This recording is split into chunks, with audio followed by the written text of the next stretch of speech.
Sans plus tarder, nous sommes dans le livre d'Exode.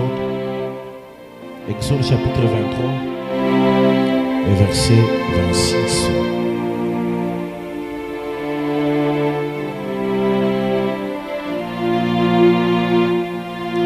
Exode 23 et verset 26.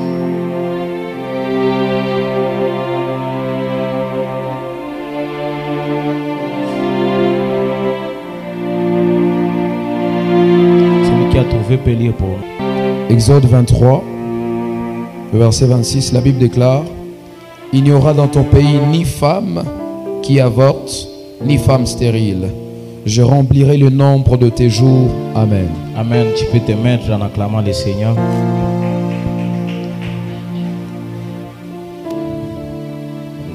Alléluia. J'ai béni le Seigneur d'être là encore cette matinée. Ça n'a pas été facile pour moi, mais le Seigneur m'a fait grâce. Normalement, j'étais ici pour ce programme. Alors tout à coup, il y a une mauvaise nouvelle qui nous est parvenue. J'ai perdu un de mes proches. Alors je disais même à l'homme de Dieu que c'est impossible peut-être que je puisse venir aujourd'hui. Mais le Seigneur m'a donné quand même la force d'être là. Et j'ai béni le Seigneur. On m'avait déjà introduit, qu'on a besoin de dire qui je suis encore. J'ai béni le Seigneur pour cet homme de Dieu. Est-ce que tu peux acclamer pour le Père de la maison? Un homme qui me défie dans le ministère. Un homme avec une vision claire, même s'il n'est pas un prophète de ministère. Il sait ce qu'il veut. Et je crois avec moi que cette grâce sur lui sera en train de nous impacter sur cet hôtel. C'est quelqu'un qui croit aux promesses de Dieu. C'est vraiment un homme que j'appelle Abraham. Un homme capable d'aller faire des fondements. Et je crois que dans cette perspective, une mission apostolique franchement s'ouvrira. Donc je suis en train déjà de prophétiser. Et j'ai béni le Seigneur d'être là. Le matin, je serai en train de développer les thèmes qui nous a été proposés. Nous parlons du préalable à la promesse. Et le soir, je serai en train de parler des obstacles à la promesse de Dieu. Alors, nous allons faire un parallélisme. Nous venons de voir les promesses de Dieu. Donc Dieu promet aux enfants d'Israël. Mais ce qui m'étonne, homme de Dieu, il est dans 1 Samuel, chapitre 1er, du 1er au 5e verset. Est-ce que vous pouvez lire alors que nous serons en train d'avancer? Homme de Dieu, j'ai combien de minutes avant que je ne commence à avancer pour que je sache comment gérer mes points? Combien? 45, ok, merci. Est-ce que vous pouvez lire pour nous? 1 Samuel, chapitre 1er, du 1er au 5e verset. 1 Samuel, chapitre 1er, du 1er au 5e verset, la Bible déclare: il y avait un homme de Ramathaïm, Tophim, de la montagne d'Éphraïm, nommé Elkana, fils de Jéroham, fils d'Eliou, fils de Tohu, fils de Tuf, Éphrasien. Il avait deux femmes dont l'une s'appelait Anne et l'autre Pénina. Pénina avait des enfants, mais Anne n'en avait point. Chaque année, cet homme montait de sa ville à Silo pour se prosterner devant l'Éternel des armées et pour lui offrir des sacrifices. Là se trouvaient les deux fils d'Élie, Ophni et Phinès, sacrificateurs de l'Éternel. Le jour où Elkana offrait son sacrifice, il donnait des portions à Pénina, sa femme, et à tous les fils et à toutes les filles qu'il avait d'elle. Mais il donnait à Anne une portion double, car il aimait Anne que l'Éternel avait rendue stérile. Amen. Amen. Alléluia. Amen. Dieu a promis à Israël. Et Dieu, quand il promet à Israël, il est en train de dire qu'en Israël, il n'y aura pas de stérilité. Mais ce qui m'étonne est que Dieu lui-même a rendu Anne stérile. Déjà, c'est étonnant. Pourquoi ce message cette matinée? Parce que normalement, j'avais un message bien établi. Je n'avais pas programmé, enseigné ça. Maintenant, avant de venir, pendant que j'étais en train de prier, je me préparais. Tout à coup, ce message est venu dans mon esprit. Dieu veut nous amener à s'attacher à lui et non aux promesses. Parce que c'est celui qui fait promesse qui est fidèle. La plupart des personnes ne savent pas marcher avec Dieu. Pourquoi? Parce qu'elles ne font que regarder à ce que Dieu a dit. Pendant que nous devons regarder à ce que Dieu est dans sa nature. Alors, la plupart des fois, quand nous sommes en train de suivre Dieu, quand Dieu nous promet certaines choses, souvent nous nous penchons vers ce que Dieu a dit seulement. Alors que Dieu, dans ses facettes, pour accomplir ce qu'il a dit, il a besoin que nous puissions nous attacher à lui. Alléluia. C'est pourquoi quand tu marches avec Dieu, il ne faut pas t'attacher au mouvement, plutôt attache-toi à Dieu.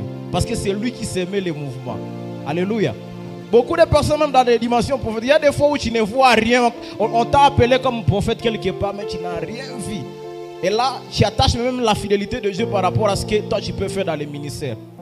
Pourquoi je n'ai rien vu? Pourquoi rien ne s'est fait? Dieu est toujours fidèle malgré tout ça. Alors la première des choses que nous devons savoir, comme je venais de l'énoncer, d'ailleurs même dans le livre d'Hébreux, dans Hébreux chapitre 11, verset 6, 5 ou 6, si je ne m'abuse pas. La Bible est en train de dire ceci. Il dit, ceux qui se confient à l'Éternel doivent savoir qu'il existe et qu'il est le rémunérateur de ceux qui le cherchent, non de ceux qui cherchent la rémunération. Parce que nous nous attachons à la rémunération. Mais Dieu, lui, voit les personnes qui s'attachent à lui. La plupart des fois, même nos motivations dans tout ce que nous faisons, a toujours été, bon, j'avais dit. Mais Dieu, même s'il n'accomplit pas ce qu'il avait dit avec nous, mais Dieu reste fidèle. Parce que, même si vous voyez, parce que les soins nous parleront d'Abraham. Vous allez voir Abraham, Dieu a promis à Abraham beaucoup de choses. Mais c'est dans des générations à venir que Dieu a commencé à manifester sa fidélité à Abraham. Pendant son vivant, peut-être Abraham pouvait penser que non, Dieu n'avait pas peut-être accompli certaines des choses qu'il avait dit. Mais laisse-moi te dire, pendant que Dieu promet, Dieu ne promet pas seulement une personne. Dieu promet pour des générations. C'est ainsi qu'il faut s'attacher à Dieu qui est capable d'apporter la promesse jusque dans des générations à venir. Alléluia. C'est pourquoi Dieu fait promesse ici pendant que Anne est israélite. Mais Dieu lui-même, pour sa gloire, il touche le ventre d'Anne. La même chose aussi arrive même dans le livre de Jean chapitre 11. Dieu est en train de dire à ceux qui ont envoyé, aux personnes qui ont été envoyées, pour dire que Lazare était malade. Mais Jésus dit que cette maladie ne va pas le tuer. Mais curieusement, Lazare meurt. Est-ce que Dieu a menti? Non. Donc le langage de Dieu déjà est un peu différent du nôtre. Et dans toutes choses qui arrivent, même dans des promesses, Dieu nous promet parce qu'il veut prouver sa fidélité seulement. C'est pourquoi Dieu nous promet. Il fait que nous puissions quand même le faire confiance. C'est pourquoi il promet. Il peut te promettre des choses qui sont impossibles aux yeux des hommes. Par exemple, déjà comme Abraham. L'homme déjà à l'âge de 75 ans. C'est maintenant que Dieu le promet. Pendant que peut-être il est en train d'aller vers sa vieillesse. D'autres personnes diraient même qu'il avait raté sa vie. Mais Dieu n'a pas peur de promettre à un homme vieux comme ça. Maintenant nous sommes encore jeunes. Regardez déjà comme nous sommes jeunes. Vous pensez que Dieu n'éprouvera pas sa fidélité par rapport à ce qu'il a dit? Le problème est que nous tournons les regards vers des cibles qui ne sont pas bonnes, vers la promesse. Au lieu de tourner les regards vers Dieu. Voilà pourquoi la première chose pour que nous puissions entrer dans nos promesses, il faut tourner les regards vers Dieu. Si tu veux vraiment, la première préalable que quelqu'un peut faire pour atteindre ses promesses, c'est tourner les regards vers Dieu. Parce que les circonstances peuvent te prouver que non, ce que Dieu avait promis, c'est faux. Même les hommes peuvent te dire, non, regarde, Dieu t'avait promis, mais regarde où tu es. C'est la situation d'Anne. Pénine a pourri la vie à Anne pendant que Anne est israélite. Et Dieu a promis à Israël qu'il n'y aura pas de stérilité. Mais Anne savait. Elle ne s'est pas découragée d'aller continuellement crier vers l'Éternel. Cry up to God. J'aime beaucoup cette expression anglaise qui est un peu claire. À Soul aussi c'est un peu clair. Comme Lili Amungu. En français c'est un peu complexe, que tu ne peux pas comprendre ça. Mais la solution pour l'accomplissement de la promesse, c'est cry up to God. Continuellement commencer à tourner toujours les regards vers Dieu. Et ici, cry up to God, je l'ai défini comme quelqu'un qui sait que sans Dieu, lui ne peut rien accomplir.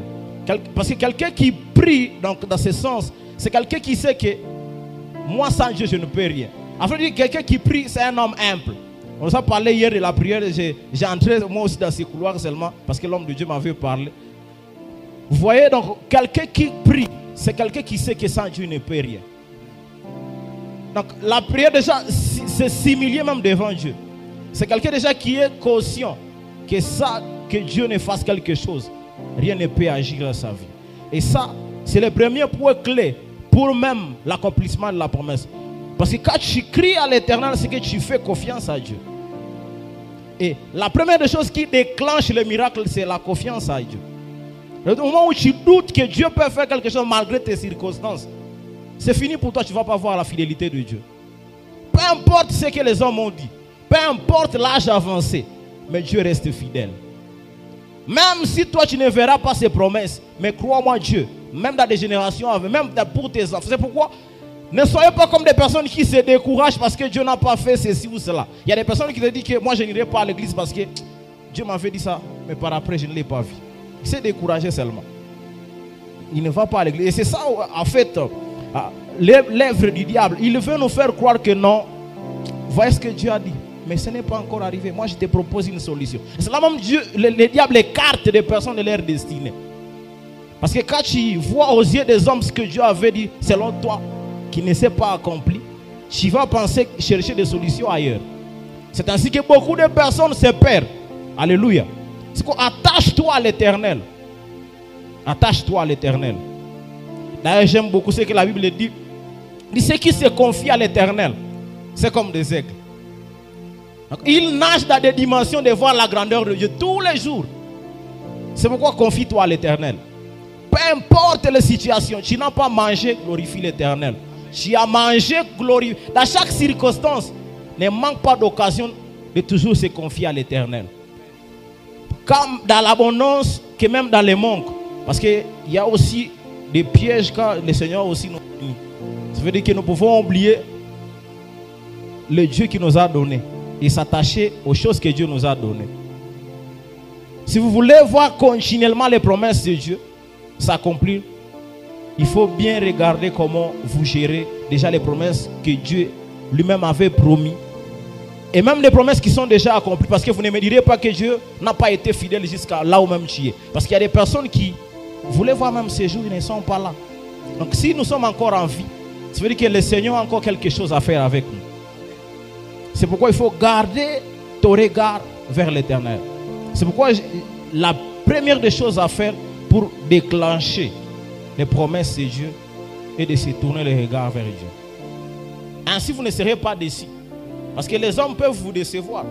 Et une chose que j'aime avec la fidélité de Dieu, Dieu n'est pas un homme pour changer en fait. Moi je peux te promettre quelque chose maintenant, être incapable peut-être demain. Pas parce que je veux, mais parce que j'ai été aussi dans le sens où j'étais incapable. Je ne sais pas comment je dirais ça dans cette expression en français, mais je voulais dire ceci. God is able. Quand tu vois la fidélité, quand tu penses à la fidélité de Dieu, et tu vois que Dieu peut, cela t'ouvre déjà les dimensions de continuer à se confier à l'Éternel malgré tout. Parce que quand tu sais que Dieu peut tout, ça veut dire qu'il est l'unique appui que tu peux avoir dans la vie. L'intelligence c'est bien, aller à l'école c'est bien, avoir les talents c'est bien. Mais sans Dieu, tout cela est inutile.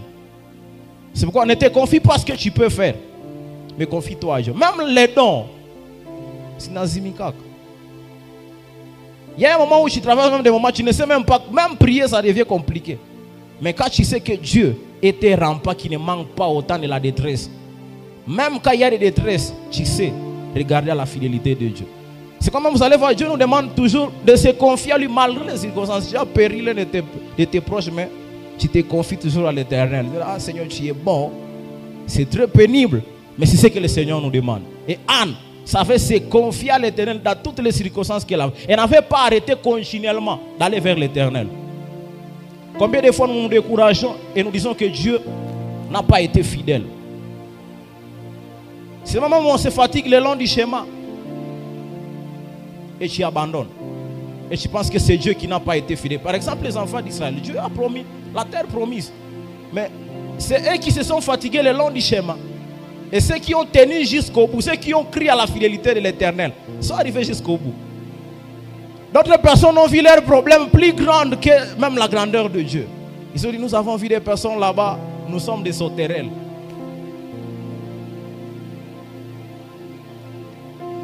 Et c'est ainsi que même notre façon de voir la grandeur de Dieu par rapport à ce qu'il a dit, c'est cette même dimension que nous pouvons voir la gloire de Dieu. La gloire de Dieu que tu peux voir dépend de ta conscience de la capacité de ce que Dieu peut faire. Parce que Dieu, dans sa nature, il ne change pas. Alléluia. C'est pourquoi vous allez voir, Dieu promet quelque chose, mais lui-même pour manifester sa gloire, il ferme d'abord le ventre d'âne. Et vous allez voir, la plupart des fois quand les promesses tardent, c'est que Dieu est en train de préparer quelque chose de très grand. Alléluia. C'est pourquoi, pour construire même une maison qui touche les ciels, ça prend du temps. Il faut faire la fondation. Et la fondation, ça ne sera pas comme just any house. It will take time. Because you need to build the pillars of the foundation. Et vous allez voir, quand la plupart des choses traînent dans la vie, ceux qui viennent après a toujours bénéficié de choses plus grandes que même celui qui avait été au fondement. Je vous donne l'exemple d'Abraham.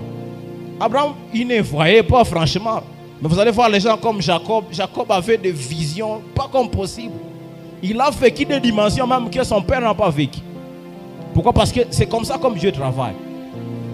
Quand tu comprends déjà le mode opératoire de Dieu dans cette couloir, tu sais déjà comment te confier à l'Éternel. Et c'est mon premier point que j'avais à énoncer. Donc, de toutes les fois où tu veux voir les promesses de Dieu, souviens-toi, d'abord, de la capacité que Dieu a à faire des choses. Ça va vraiment garder ta pensée connectée à Dieu. Vous allez m'excuser, donc mon français a été influencé par l'anglais. J'ai du mal à les lire là. Donc, j'ai fait de mon mieux comme nous sommes déjà ici chez les francophones. C'est un peu ça. Vous voulez voir la fidélité de Dieu? Il est le rémunérateur de ceux qui les cherchent. Pas de ceux qui cherchent. Si tu continues à chercher la rémunération, tu ne verras jamais la rémunération de Dieu. Parce que la promesse peut être aussi parmi des pièges que le diable peut nous tendre pour ne pas voir la gloire de Dieu. Oui, parce que le diable est très risé. Cette même promesse que Dieu t'a dit peut t'éloigner de Dieu. Parce qu'à fin de compte, tu vas dire que Dieu n'a rien fait pendant que moi j'avais continuellement pensé à ses promesses. Mais l'on ne peut se fatiguer que lorsqu'on est arrivé là où on allait. On ne se fatigue pas le long du chemin. Si tu veux voir la fidélité de Dieu, tu dois être quelqu'un de persévérant. Et surtout dans la prière. Je ne sais pas si nous sommes en train de nous suivre. Mais voilà les premiers points que nous avions. Donc, crois à la fidélité de Dieu. Confie-toi continuellement en Dieu. Et tu verras la main de Dieu. Peu importe l'âge qui a duré la promesse. Mais de toutes les fois où Dieu sait que nous le faisons confiance, il ne manque pas à se manifester. Anne, que beaucoup de gens ont appelé stérile pendant beaucoup d'années. Et je proclame, je suis en train de déclarer cette matinée, que les personnes qui ont cru que tu étais stérile, qu'après ces papes, ici même pendant pape, qu'il faut la fidélité de Dieu dans ce que tu es en train de faire. Pour qu'il croit qu'il y a un Dieu qui peut faire les impossibles. D'ailleurs, Dieu fait traîner d'abord des promesses pour que les ennemis se moquent bien de nous afin qu'ils voient la grandeur de Dieu. Oh, tu n'as pas compris. C'est pourquoi traîne bien dans ce que tu es en train de faire, mais attache-toi à Dieu. Même si tu ne vois pas les résultats aujourd'hui, c'est bien lui qui rémunère les personnes que vous avez vues être élevées. Les personnes qui ont eu des enfants à l'âge avancé, c'est bien lui qui l'a donné. Les personnes qui ont été élevées dans les ministères, c'est bien Dieu. Donc, ne te fatigue pas juste pour aujourd'hui et demain. Non. Dieu est venu me dire, de te dire, tourne les regards vers lui. Tu seras comme l'aigle. Tu sais, l'aigle, c'est vraiment pas possible de comprendre l'aigle. Parce que l'aigle navigue dans toutes les dimensions. Il peut être en bas, il peut être en haut, il peut être au milieu, partout. Tu ne seras pas... They will not catch you. Donc tu ne seras pas saisissable. On ne va pas te saisir. Donc, on tentera de te saisir ici, on pensera que tu es en bas, comme tu es monté en haut. On pensera te suivre dans les milieux, comme tu es encore plus haut. Et des personnes qui, je suis en train de déclarer ça, des personnes qui tenteront de t'amener dans les hauteurs, il faut étouffer. Parce qu'il n'y a que l'aigle qui peut aller jusqu'au haut.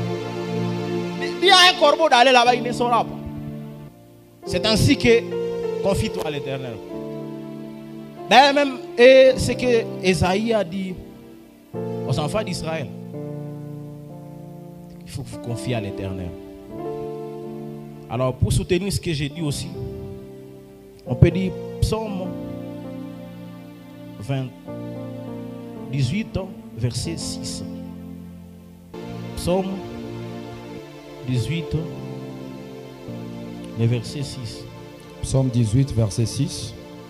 La Bible déclare: les liens du sépulcre m'avaient entouré, les filets de la mort m'avaient surpris. Ça, c'est quelle version? C'est la version Louis II. Je peux prendre 7. Alors, il y a différence. Il y a différence d'ailleurs. 7, la Bible déclare: dans ma détresse, voilà, j'ai invoqué l'Éternel, j'ai crié à mon Dieu. De mon palais, il a entendu ma voix et mon cri est parvenu devant lui à ses oreilles. Dans ta détresse, tu tournes le regard vers qui? Parce que nous, les hommes, des fois, je pense que même si je sens de faire confiance à Dieu, mais tu crois quand même que l'oncle est là. Tu crois quand même comme la tante est là. C'est pourquoi la plupart des fois, nous sommes déçus avec les promesses. Parce que tu as tourné le regard vers une mauvaise cible. Tu pries, mais consciemment, tu sais que papa va faire. Mais comment tu vas voir maintenant Dieu agir? C'est pourquoi dans la détresse, c'est là où on sait même voir des personnes qui ont vraiment confiance à Dieu. C'est pas quand tout va bien. Quand tout va bien, tout le monde est bien, tout le monde est une bonne personne. Mais c'est dans la détresse. C'est quand les barques qui sont en train de vouloir chavirer que l'on doit savoir qui s'est confié à l'Éternel. C'est pas quand tout va bien. Quand tout va bien, tout le monde est fidèle, mes frères. C'est pourquoi des fois Dieu traîne dans ses promesses. Pourquoi? Selon nous les hommes, nous pensons que Dieu traîne, mais Dieu est en train de nous préparer. C'est pourquoi il prend des fois le temps de vouloir nous tailler à l'attente de ce qu'il attend de nous, pour qu'il puisse accomplir la promesse. Et nous le verrons le soir. Aussi, je viens de faire juste mon introduction. Avoir de ce qu'il faut faire pour entrer dans la promesse, il faut se confier à l'Éternel. Continuellement. Même quand Dieu a été fidèle aujourd'hui, mais les promesses de Dieu sont continuelles. Parce que plus, je vous ai dit que Dieu nous donne des promesses pour vouloir nous prouver sa fidélité. Déjà, donc imaginez quand je te dis que je vais te donner $200 le soir. Donc je vais te montrer que non, je suis capable. Que tu dis, nous sommes juste le matin. Après quelques heures, tu auras déjà $300, $500. Oui, parce que je sais la source de ma force. Et quand quelqu'un se prend garant de dire quelque chose comme ça, vous devez voir que c'est un homme lui-même qui s'est fait confiance. C'est pas comme le roi de ce monde, il vous dit une chose aujourd'hui, mais demain il ne le fera pas. Parce que vous allez voir Anne, il y a un enfant. Et quel genre d'enfant même. Je prophétise qu'il y a un Samuel qui est en train de venir de toi après pas. Pénine en fait des enfants, oui. Mais est-ce que vous avez entendu même parler de ces enfants? C'est pourquoi on n'a même pas parlé de ceux qui lisent la Bible, seront d'accord. Même dans des commentaires bibliques, ce qui n'est pas même pas dit dans des livres. Parce que dans l'exégèse, il y a des fois des commentaires qui sont cachés. Mais je ne vois nulle part. Et Dieu m'a envoyé venir te dire qu'il est toujours fidèle. Peu importe. Je suis venu parler à des personnes qui se sont découragées. Des personnes qui ont pensé que non, ça a traîné. Non, ça n'a pas traîné. Dieu prépare une bonne raclée pour tes ennemis. C'est pourquoi il est en train de laisser d'abord qu'ils se moquent de toi. Afin qu'ils disent que ça c'est le droit de Dieu. Parce que si Dieu peut faire ce que les hommes peuvent faire, c'est que Dieu n'est pas Dieu. C'est que nous pouvons aller ailleurs. C'est pourquoi Dieu permet que certaines choses nous arrivent. Parce qu'il y a des gens qui me demandaient comment Dieu a permis que cela nous arrive. Non, il voulait montrer seulement sa gloire. C'est simple.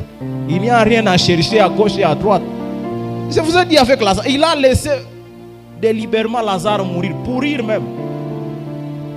Parce qu'il savait que il n'est pas seulement un Dieu qui ressuscite, il est un Dieu aussi qui restaure.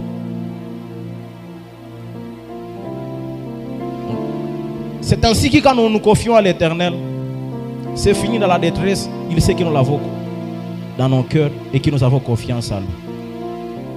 Alors quand tu as des problèmes, la première des personnes que tu appelles, c'est qui? Parce que ce n'est pas les hommes. Et croyez-moi, avec les hommes, on sera toujours déçus.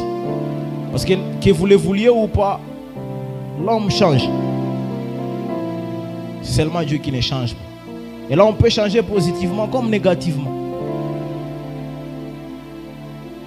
Mais Dieu Et si nous voulons vraiment être dans la nature de Dieu, confions-nous à Dieu qui ne change pas.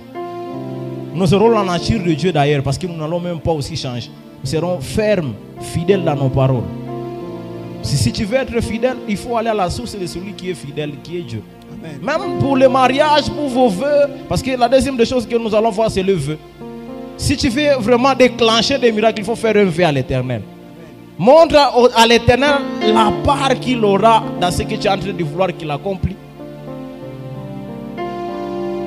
C'est quand Dieu ne voit pas son intérêt dans ce que nous faisons, même s'il nous a promis. Déjà, tu as détourné ton cœur.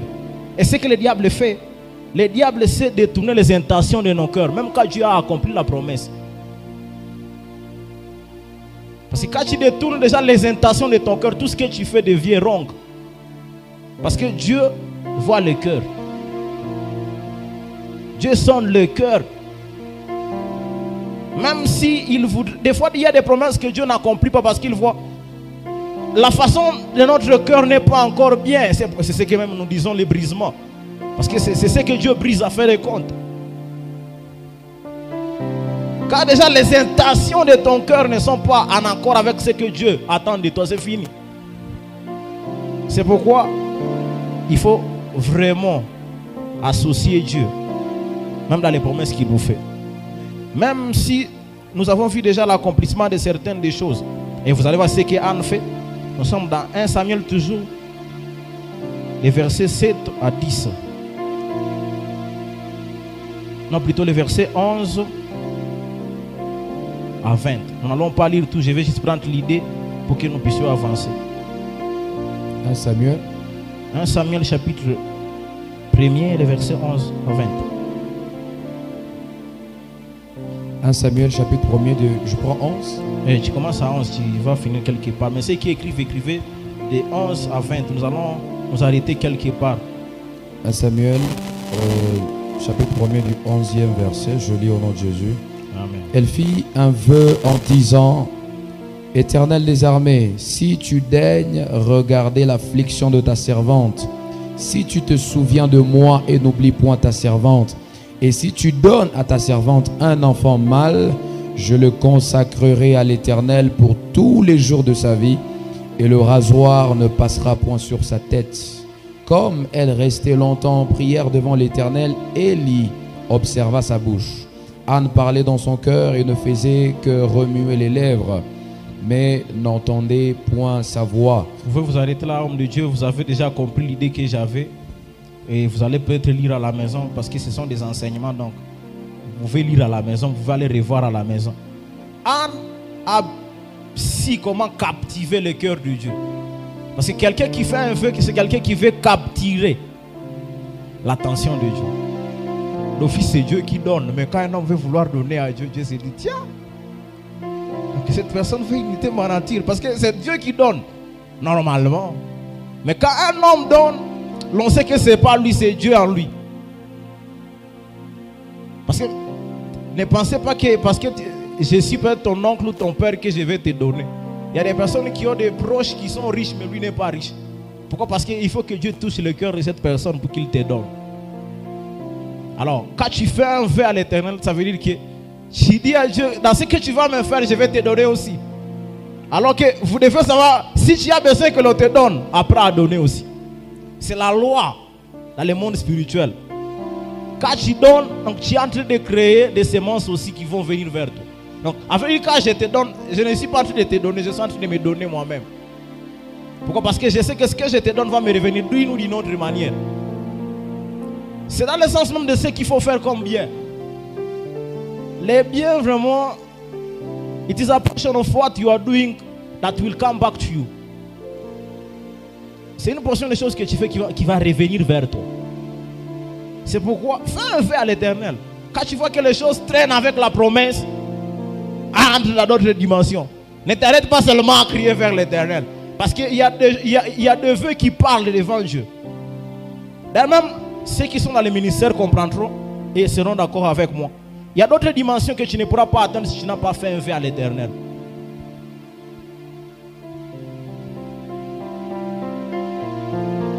Parce que quand tu fais un vœu à l'Éternel, Et quand tu as été fidèle, parce que quand tu fais un vœu à l'Éternel, l'Éternel est en train de regarder à ta fidélité. Pendant que nous croyons à la fidélité de Dieu, nous devons rester fidèles pour que nous voyons les promesses s'accomplir. Parce que oui, l'on nous a dit que Dieu est fidèle. Mais mes chers, Dieu est fidèle pour ceux qui sont fidèles. Ne pensez pas que Dieu est fidèle seulement pour tout le monde. Non, on nous a menti. Dieu est fidèle, c'est bon. Mais je vais ajouter pour ceux qui sont fidèles. C'est pourquoi quand tu vois que quand tu as tourné le regard vers Dieu, ça n'a pas marché, fais un vœu. Monte un peu de dimension. Parce que le vœu, c'est une forme aussi de prière qui peut parler pour toi. Alléluia. Mais vous êtes très calme, vous me faites peur. Vous avez froid ou quoi? Donc vous comprenez un peu, quand tu vois que tu as crié vers l'Éternel, ça ne marche pas. Essaie un peu de faire un vœu. Parce que pendant qu'on fait un vœu, l'Éternel est en train de regarder à notre fidélité aussi. Montre encore un peu, parce que quand tu fais un vœu, tu veux montrer au Seigneur que non, j'ai atteint aussi une dimension où je peux être fidèle. Donc, souviens-toi maintenant de moi. Parce que je vous ai dit qu'il y a des choses qui traînent parce que Dieu est en train de travailler les intentions de notre cœur pour voir si nous serons tenus là où il nous amène. Mais quand tu le prouves déjà que tu es fidèle, tout en accomplissant les promesses que Tom t'a données à Dieu, Dieu agit. Combien de vœux nous avons fait qui nous n'avons pas même accompli? Même à l'église, je vais donner ceci ou cela. Et quand je dis tout cela, Dieu regarde à ta fidélité. C'est pourquoi vraiment, ne blaguez pas avec le vœu. Même ceux qui sont prêts, ceux qui sont dans des alliances font des vœux. Parce que le monde spirituel a vraiment des connexions avec le vœu. Et même pour que tu saches que je suis... D'ailleurs, même au mariage, on fait des vœux. Pour vouloir montrer... Parce que s'il n'y a pas des accords auxquels tu t'attaches, on ne saura pas ta fidélité. On ne saura pas combien tu es fidèle. Dakuli Pakesh. Et tu me prêtes des mains. Déjà, je sais que cet homme est fidèle. C'est ainsi que tu peux attirer la présence de Dieu. Là où les sorciers de ta famille ont bloqué même tes prières, le vœu peut parler. Amen. Et Anne, c'est ce qui même a déclenché les miracles d'Anne. Pendant que Anne priait tous les jours, il demandait à Dieu, donne-moi l'enfant pour que ce péri n'envoie que quand même Dieu, toi aussi tu te souviens de moi. La même chose arrive déjà à Élie dans le mont Carmel. Élie est en train de demander à Dieu le feu. Mais pendant que Élie a compris qu'il fallait dire, pour que ces gens sachent que tu es Dieu, Dieu a agi. Parce qu'il a dit que l'on sache que tu es Dieu. They will have to know that you are God. Et Dieu, quand il le met en défi comme ça, il se manifeste. Apprends à faire des vœux. C'est une autre dimension. Ça, c'est pas les laits. Il faut apprendre à faire les vœux. Tu vas voir que tu seras intouchable. Parce que Dieu sait qu'il y a une des choses qu'il a à bénéficier aussi. En fait, Dieu ne bénit pas seulement les hommes comme ça. C'est pourquoi vous allez même en avoir avec Abraham. Dieu a dit qu'il va bénir Abraham pour que les autres voient aussi que Dieu est fidèle. Parce que Dieu nous donne certaines choses. Ce n'est pas pour nous-mêmes des fois. D'ailleurs, toujours. Parce que Dieu voudrait que les personnes voient la grandeur de Dieu à travers nos vies. C'est ainsi qu'Anne constate qu'il y a quelque chose qui ne va pas. Dieu a besoin d'un homme qui va le servir, Anne a besoin de l'enfant. Et pour savoir faire des bons vœux, il faut être vraiment, il faut être conduit par l'esprit. Comme à l'église, tu vois déjà ce qui manque. C'est le vœu que tu dois faire par rapport à ce que tu attends pour que Dieu se manifeste. Il n'y a pas ceci maintenant. Seigneur, si tu me bénis, je vais acheter ceci à l'église. Et tu vas voir, Dieu ne tardera pas avec ses promesses. Donc tu veux voir la fidélité de Dieu. Tu as prié longtemps, tu n'as pas vu la main de Dieu. Fais un vœu. Tu es en train de montrer à Dieu que je peux aussi être fidèle. Donc les vœux que tu avais fait que tu n'as pas encore accompli sont des choses qui sont en train de bloquer les promesses de Dieu dans ta vie. Que cette année, fais de ton mieux.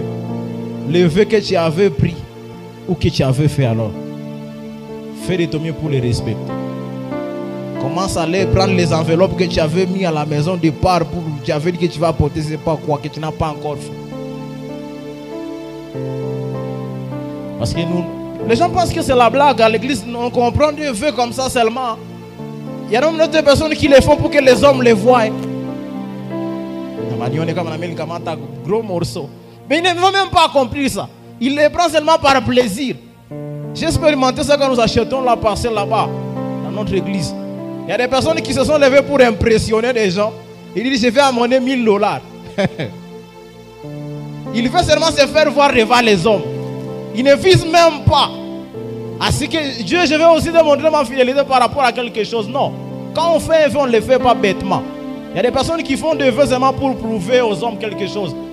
C'est pourquoi il y a beaucoup de personnes qui font des vœux. Le vœu le plus dur est des vœux qu'on peut prendre dans les secrets avec Dieu. Mais non, par plaisir, actuellement, les gens se lèvent pour dire, bon, moi, je vais faire ceci. Et puis vous vous demandez, nous prions pour ces gens tous les jours, ils n'avancent pas. C'est quoi? Ils ont même bloqué leur bénédiction. Et quand on n'a pas la parole, les connaissances, ou bien on n'a pas les dons de discernement, on va même prier 100 ans. On ne verra pas la main de Dieu. Ne soyez pas vraiment rapide à faire des vœux aussi.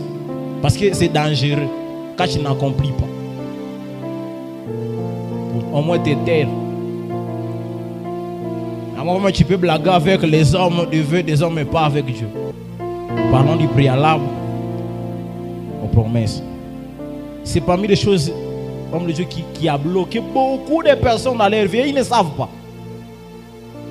Il a demandé à Seigneur, si tu me sauves, si je fais ceci, quand tu me guéris, je vais te servir. Et après, ils sont guéris, ils sont partis. Ils voulaient seulement prendre ce que Dieu voulait. Et puis ils sont partis. Il dit, Seigneur, si tu m'enlèves de cette situation, je vais faire ceci. Et après, ils sont partis. On prie tous les jours pour ces hommes, mais ils n'avancent pas. On s'est dit que c'est les sorciers, ce n'est même pas les, c'est toi les sorciers de ta vie. On s'est dit que non, c'est les liens familiaux, mais ça n'a rien à. Et puis nous coupons les liens vraiment. Quand il s'agit de couper les liens, les gens sont sérieux. On pas même les mains. Mais est-ce que vous savez que quand on fait des vœux qui ne sont pas accomplis, on bloque ces bénédictions. On bloque même les promesses. Même, soyons sérieux, même parmi nous les hommes. Tu me dis des choses que tu vas faire que tu ne fais pas. Tu penses que je te ferai confiance demain? Non. Même si on veut te dire, je ne te prête pas, je ne te donnerai pas mon argent. Parce que je sais que toi, dans ta nature, tu ne payes pas. Donc le vœu, ça crée une bonne relation dans les relations. Alors je crois ce que Dieu avait mis à mon cœur cette matinée. Je vais continuer l'autre matinée quand je serai ici. Avec les préalables. La promesse. Le soir, je disais que je vais partager au sujet des obstacles. Parce que là, je préfère m'arrêter ici parce que le vœu, c'est parmi les, peut être aussi un obstacle pour l'accomplissement de la promesse de quelqu'un. Pour que je vienne apporter une autre chose de soi. Mais nous allons nous lever un peu pour prier.